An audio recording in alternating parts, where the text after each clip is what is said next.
11:30টার সময়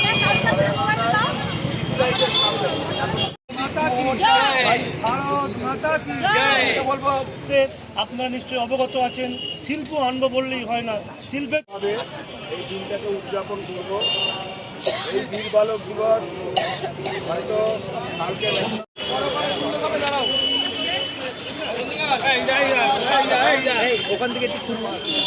আমাদের মধ্যে এসে উপস্থিত হয়েছেন আমাদের সম্মানীয় আমাদের অভিভাবক ব্যারাকপুর সাংগঠনিক জেলার লড়াকু নেতা জেলা সভাপতি মনোজ ব্যানার্জি মহাশয় পুষ্প দিয়ে আমাদের অটল বিহারী বাজপেয়ীকে শ্রদ্ধা অর্পণ করছেন।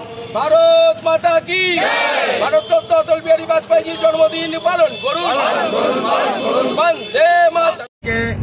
বলেছিল যে আমাদের মুসলিম ধর্ম গ্রহণ করতে তারা এই মানে গুরু গোবিন্দ সিং তিনি বলেছিলেন, দশম গুরু, তিনি বলেছিলেন না আমার দেহ যায় যাক, আমি কখনো আমরা একটা সূচনা আছে একটা।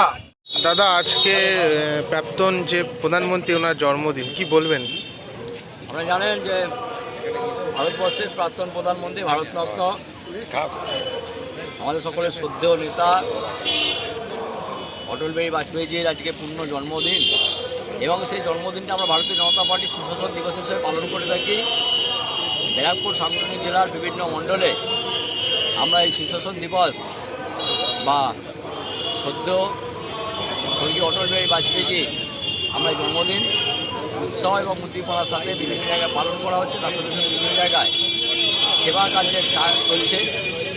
আমরা সেবা কার্যের মাধ্যমেও অটল বিহারী বাজপেয়ীর জন্মদিন থেকে বিভিন্ন জায়গায় কার্যক্রম করে থাকি, সেবা কার্য।